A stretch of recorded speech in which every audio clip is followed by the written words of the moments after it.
ፈረንሳይ የኢትዮጵያ አቋም ደጋፊ መሆኗን ገለጸች። ኢዜማ ክስ አቅርቧል።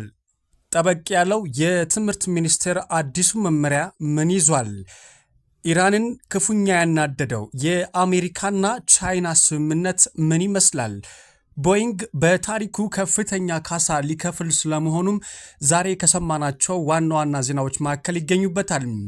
ሰላም ጤና ይስጥልን፣ እንደምናላችሁ ውድ የኢትዮጵያ ድምፅ ተከታታዮች። የኢትዮጵያ ድምፅ ለግንቦት 7 ቀን 2018 ዓ.ም ያዘጋጃቸውን የሀገር ቤትና የባህር ማዶ ዜናዎች ከዚህ ሰዓት ጀምሮ ወደ እናንተ የሚያደርስ ይሆናል። ከዜናዎቻችን ጋር አብራችሁ ትሆኑ ዘንድ በአክብሮት ጋብዘናል። ቀዳሚ ወዳደረግነው ዜናችን እንውሰዳችሁ። ኢቢኤስ ቴሌቪዥን 33 ሚሊዮን ብር እንዲታገድ ፍርድ ቤት ውሳኔ አሳለፈም።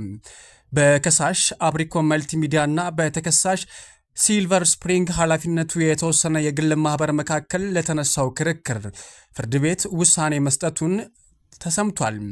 ለሁለቱ ድርጅቶች ክስ ምክንያት የሆነው በስንቱ የተሰኘው ድራማ ነው።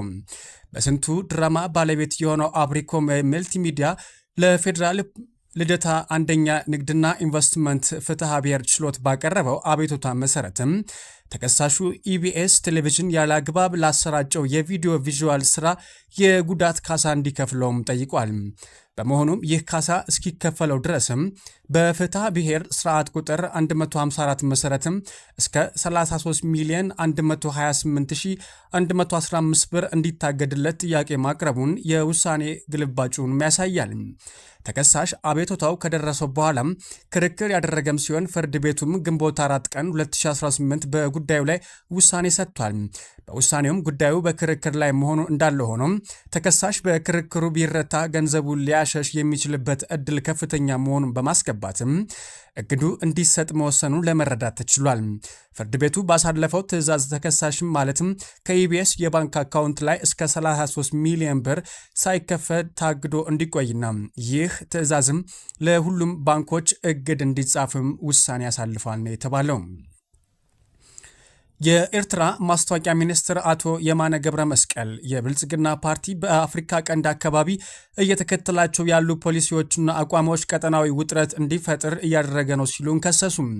ሚኒስትሩ በኤክስ ማህበራዊ ትስስር ገጻቸው ባሰፈሩ ጽሑፍም የኢትዮጵያ መንግስት ፖሊሲዎች ከእውነታው የራቁ ሲሉን ገልጸዋል። አቶ የማነ ለክሳቸው ዋነኛ ማሳያ አድርገው ያነሱትም በመጀመሪያ የኢትዮጵያ መንግስት በጥር ወር 2024 እንደ አውሮፓውያን አቆጣጠር ከሶማሊላንድ ጋር የተፈራረመው የመግባቢያ ስምምነት ይህ ህገወጥና በድብቅ የተደረገ ነው የሚል ነው። በሁለተኛ ደረጃም ከታህሳስ 2023 እንደ አውሮፓውያን አቆጣጠር ጀምሮም በሉዓላዊነት ላይ የተመሰረተም የባህር በር ማግኘት በሚል ሐሳብ አሰብን ለመውረር የጦር መሳሪያ ማስፈራሪያዎችና ተከታታይ የሚዲያና የዲፕሎማሲ ዘመቻዎች አካሂዷል ሲሉም ተችቷል። በሶስተኛ ደረጃ ደግሞ እንደ ዩል ዩኒቨርሲቲ ጥናቶች ሁሉም ሪፖርቶች ዋቢ በማድረግ ኢትዮጵያ በሱዳን ግጭት ውስጥ እጇን አስገብታለች የሚል ክስም አቅርበዋል። ሚኒስትሩ አክለውም የኢትዮጵያ መንግስት ደጋፊዎች ኤርትራና ሌሎች የቀጠናውን ሀገራትም በኢትዮጵያ ላይ ጸረ ኢትዮጵያ ጥምረት በመፍጠር ሴራ እየጎነጎኑ ነው በሚልም የሚያነሱት ክስ ሐሰተኛና ውጥረቱን ትክክለኛ ምንጭ ለመሸፈን የሚደረግ ሙከራ ነው ብለውታል። የኢትዮጵያ መንግስት የኤርትራውን ማስታወቂያ ሚኒስትር በተደጋጋሚ ለሚያቀርቡት ክስም አንድም ቀን ምላሽ ሰጥቶ አያውቅም። ለዚህም ክስ እስካሁን ድረስ የተሰጠ ምላሽ እንደሌለ ነው የተገለጸው። ፈረንሳይ የኢትዮጵያን የባህር በር የማግኘት ጥያቄ ፍጹም ተገቢና ህጋዊ ነው አለች። በኢትዮጵያ የፈረንሳይ አምባሳደር አሌክስ ላሜክስ እንደገለጹትም ኢትዮጵያ የባህር በር ለማግኘት የምታደርገው ጥረት ፍጹም ህጋዊ፣ ተገቢና ምክንያታዊ ነው ብለዋል። አምባሳደሩ የፈረንሳዩን ፕሬዝዳንት ኢማኑኤል ማክሮን ቀደም ሲል በኢትዮጵያ በነበራቸው ጉብኝት ወቅትም ያንጸባረቁትን አቋም በማስታወስ በዓለም ላይ በብዛት ህዝብ ካላቸው ሀገራት ተርታ ለምትሰለፈው ኢትዮጵያ የባህር በር ጥያቄ አሁንም ቢሆን መሰረታዊና ህጋዊ ጉዳይ ሆኖ እንደሚቀጥል አረጋግጠዋል። ለአምባሳደሩ አቋም የሀገሪቱ ሰፊ የህዝብ ቁጥርና መልክዓ ምድራዊ አቀማመጥም እንደ ዋነኛ ምክንያት ተጠቅሰዋል። የቀይ ባህር ጉዳይ ከኢትዮጵያ ታሪካዊ ቅርስ ከሀገረ መንግስት ምስረታም ከብሔራዊ ደህንነትና ከረጅም ጊዜ የኢኮኖሚ ግቦች ጋር ጥብቅ ቁርኝት ያለው በመሆኑም አገሪቱ በትውልዶች መካከል የተሸጋገረውን ይህ ጥያቄ በጋራ ተጠቃሚነትና በዲፕሎማሲያዊ መንገዶች ለመፍታት እየሰራች ትገኛለችም ብለዋል። አምባሳደር አሌክሲ አክሎም ፈረንሳይ የኢትዮጵያን የባህር በር ጥያቄ ለመፍታትም የሚደረጉ ገንቢ ጥረቶችን ለመደገፍና በዚህ ረገድ የምታደርገው ማንኛውም እገዛ ካለ ድጋፍ ለመስጠት ሙሉ ፍላጎት እንዳላትም በይፋ አሳውቀዋል። በቦይንግ 737 ማክስ አደጋ ህይወቷ ለጠፋው ሳሚያ እስቱዋ ቤተሰቦች የ49.5 ሚሊዮን ዶላር ካሳ ተፈረደ። በቺካጎ የሚገኝ የፍርድ ቤት ዳኝነት እንደ አውሮፓውያን አቆጣጠር በ2019 በኢትዮጵያ አየር መንገድ የቦይንግ 737 ማክስ አውሮፕላን አደጋ ህይወቷ ለጠፋው አሜሪካዊቷ ሳሚያ ስቱም ቤተሰቦች የ49.5 ሚሊዮን ዶላር የካሳ ክፍያ እንዲፈጸም ተወስኗል። ይህ የፍርድ ቤት ውሳኔ በዓለም ዙሪያ የ346 ሰዎች ህይወት በቀጠፉት በሁለቱ የቦይንግ 737 ማክስ አሰቃቂ አደጋዎች ምክንያትም በቦይንግ ኩባንያ ላይ የተሰጠ ሁለተኛው ትልቅ የዳኝነት ውሳኔም ተብሏል። የ24 ዓመቷ ሳሚያ ስቱም በአውሮፕላን ደህንነት ላይ የምትሰራ ወጣት የነበረ ሲሆንም እንደ አውሮፓውያን አቆጣጠር መጋቢት 10 ቀን 2019 አውሮፕላን በረራ ቁጥር ኢቲ 302 ከአዲስ አበባ ተነስቶ ወደ ናይሮቢ በመጓዝ ላይ ሳለም ቢሾፍቱ አቅራቢያ በደረሰው አደጋ ህይወታቸው ካለፈ 157 ሰዎች መካከል አንዷ ነበረች። ይህ አደጋ ከመድረሱ ከ5 ወራት በፊትም በኢንዶኔዥያ የሊዮን ኤር አውሮፕላን ተመሳሳይ ችግር ተከስክሶ የነበረም ሲሆን የቺካጎ ፍርድ ቤት ውሳኔ ቦይንግ ኩባንያ በአውሮፕላኑ የቴክኖሎጂ አሰራር ላይ ለነበረበት ከፍተኛ የቸልተኝነት ጉለትም ተጠያቂ መሆኑ በተደጋጋሚ ያረጋገጠም ሆኗል። የዩኒቨርሲቲ አመራሮች ሹመት በእውቅናና በውድድር ብቻ ሊሆን እንደሚገባ ሚኒስቴር መስሪያ ቤቱ ገለጸም። በትምህርት ሚኒስቴር ይፋ ያደረገው አዲስ አቅጣጫ መሰረትም የመንግስት ከፍተኛ ትምህርት ተቋማት አመራሮች ምደባ ከዚህ ቀደም ይከተለው ከነበረው የብሔር ስብጥር አሰራር ሙሉ በሙሉ ሊወጣ ነው። ተቋማቱን ከማንኛውም የፖለቲካ ተጽዕኖ ነፃ ለማድረግና እውነተኛ የጥናትና ምርምር ማዕከልነታቸውን ለማራገጥ በቀጣይ የአመራሮች ሹመት በአገር አቀፍ የውድድር ማስታወቂያ አማካኝነት በእውቅናና በችሎታ ላይ ብቻ ተመስርቶ እንደሚከናወን ትምህርት ሚኒስቴር አሳውቋል። የትምህርት ሚኒስትሩ ፕሮፌሰር ብርሃኑ ነጋ ከአሶሳ ዩኒቨርሲቲ ማህበረሰብ ጋር ባደረጉት ውይይት እንደገለጹትም ዩኒቨርሲቲዎች በዘር የሚሰባሰቡባቸው ሳይሆንም በነፃነት የሚያስቡና በብቃት የሚመሩ ተቋማት እንዲሆንም በትኩረት እየተሰራ ይገኛል። ይህ አዲስ የሪፎርም እርምጃም ከፍተኛ ትምህርት ተቋማት የአመራር ጥራት በእጅጉ በማሻሻልም የትምህርት ጥራት ወደ ላቀ ደረጃ ያሻግራል ተብሎም ይጠበቃል። የኢትዮጵያ ዜጎች ለማህበራዊ ፍትህ ፓርቲ ወይም ኢዜማ ዲሞክራሲያዊ መብት ጥሰት አጋጥሞኛል አለ። ፓርቲው በዛሬው ዕለት በምርጫው ሂደት እየገጠመው ስላለው አሉታዊ ተጽዕኖ ለመገናኛ ብዙሃን ጋዜጣዊ መግለጫን ሰጥቶ ነበረ።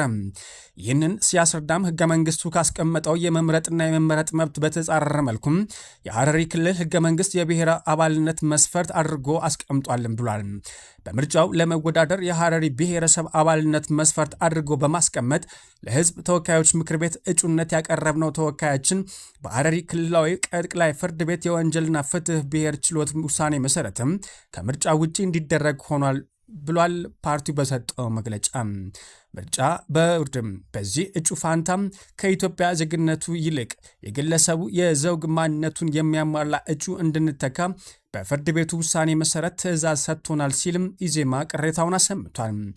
የጸጥታ አካላቱ አባላችንን ማሰርና ማንገላታታቸው የፓርቲውን እንቅስቃሴ አሰልቺና አታካች አድርጎናል ሲልም በመግለጫው ጠቅሷል።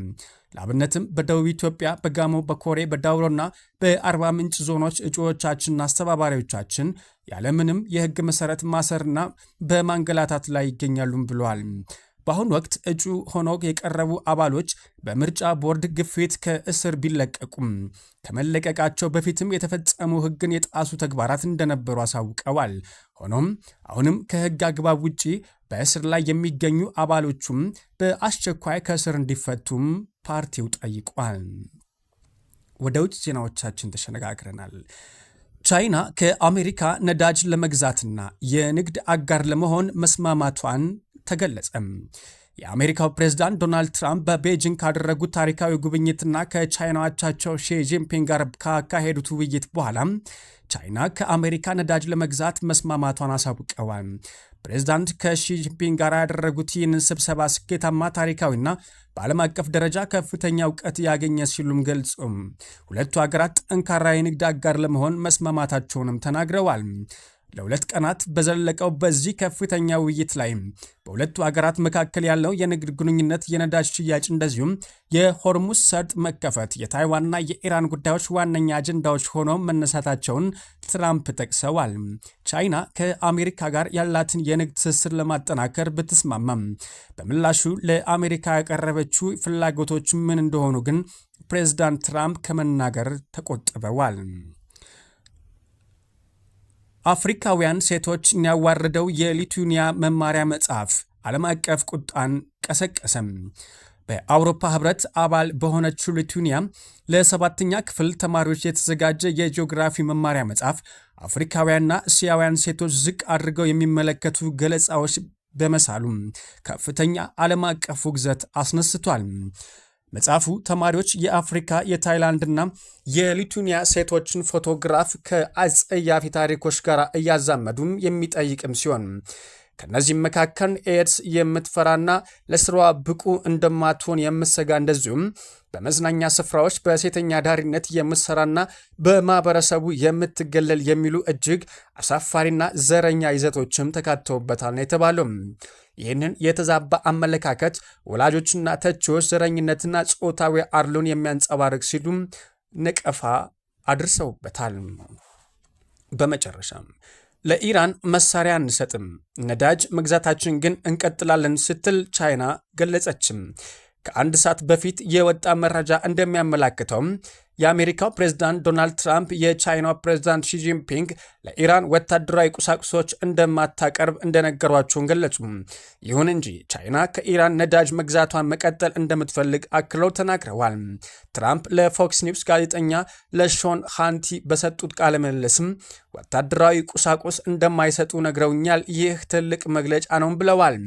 ትራምፕ ቻይና ከአሜሪካ ጋር ጦርነት ውስጥ አይደለችም ካሉ በኋላ ሺጂንፒንግ ቤጂንግ ከኢራን ስለምትገዛው የነዳጅ ዘይት ጉዳይ ግን እንዳላነሱም ጠቁመዋል።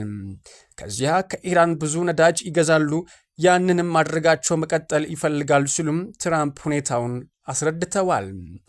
ውድ የኢትዮጵያ ድምፅ ተከታታዮች የኢትዮጵያ ድምፅ ለግንቦት 7 ቀን 2018 ዓ.ም ያዘጋጃቸው ዜናዎች እነኝን ይመስላሉ። አብራችሁን ስለነበራችሁ ከልብ እናመሰግናለን። ሰላምን ተመኘን።